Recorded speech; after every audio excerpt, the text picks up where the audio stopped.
Let's talk about one of the biggest showdowns in ancient history. Imagine two superpowers locked in a rivalry that explodes into a war lasting for decades, a war that would change their world forever. This is the story of Athens versus Sparta. So on one side, you've got Athens. They're a naval empire, a hub of trade and democracy, and their fleet is the best in the world. They lead an alliance of city-states called the Delian League.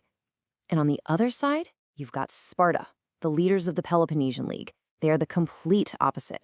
Their society is all about military discipline, and their army is basically unbeatable on land. These two were total rivals, with completely different ways of life.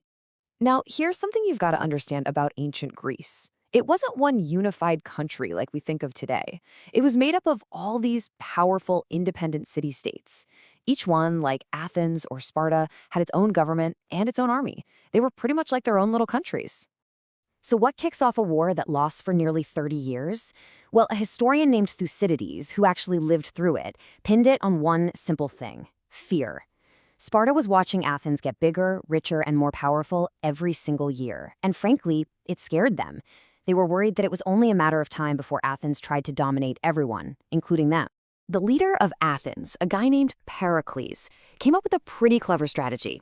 He knew they couldn't beat the Spartan army head-on, so the plan was this. First, bring everyone from the countryside inside the city's huge protective walls. Second, just don't fight a big land battle. Avoid it.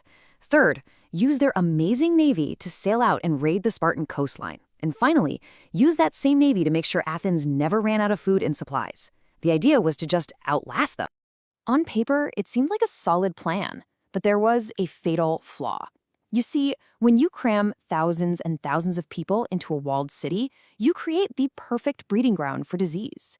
And in just the second year of the war, something happened that no one could have possibly planned for. A horrible plague swept through the overcrowded city of Athens. It was an absolute catastrophe. It's estimated that it killed about 1/3 of the entire population. Soldiers, citizens, rich, poor, it didn't matter. And the fallout from this was just devastating. Athens lost its brilliant leader, Pericles, who died from the plague. They lost a huge number of their soldiers and citizens. With so much death and chaos, the social order started to break down, and Athenian morale was just completely shattered. This was a massive blow, and it happened right at the start of the war. Okay, fast forward about 10 years. After a decade of brutal fighting, both sides are totally exhausted. So they sign a peace treaty, the Peace of Nicias, which was supposed to last for 50 years. But it was shaky, you know? It was more like a timeout than a real peace. The underlying problems were still there, and little fights kept breaking out. So during this fragile truce, Athens had a choice. They could have taken the time to rebuild and recover their strength. Instead, they decided to make a massive gamble, a decision that many historians look back on as the single biggest mistake of the entire war. So what did they do? They decided to launch an enormous military invasion of Sicily.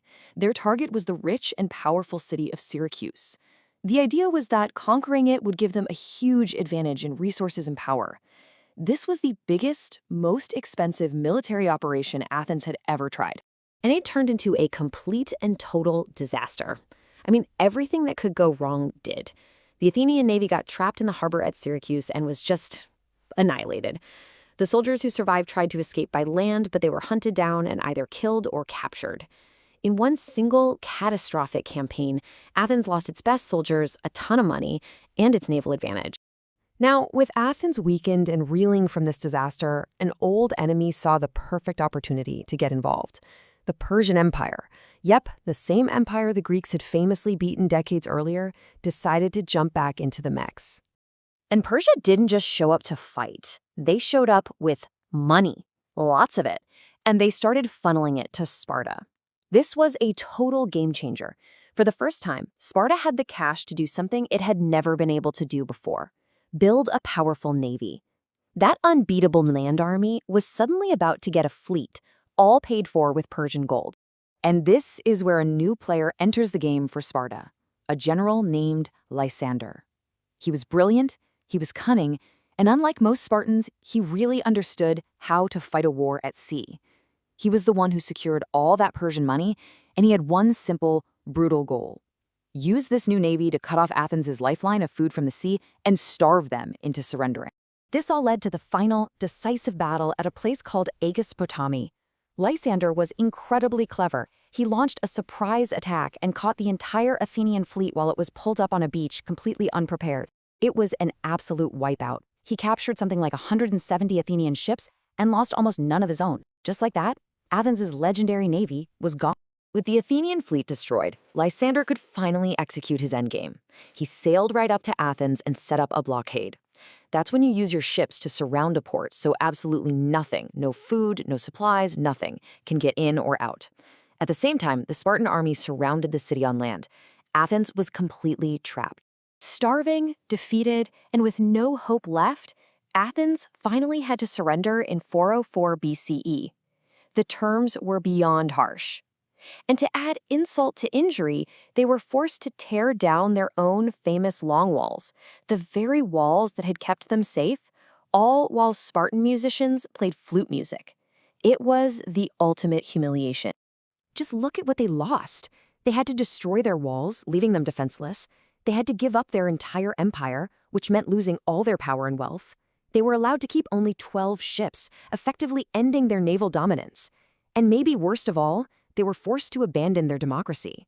This wasn't just losing a war, it was the end of the entire Athenian Golden Age. So, after all that, who really won? Well, on paper, Sparta did. But the war had been so long and so destructive that it left all of Greece, including Sparta, weakened and divided. The Golden Age of Athens was over, and the whole Greek world was now vulnerable to being invaded by outsiders. It's a powerful lesson about the true cost of war, one that's still studied today. And that really leaves us with a big question to think about. When a war causes this much damage, leaving everyone involved weaker than they were before, can you really say that anyone won at all?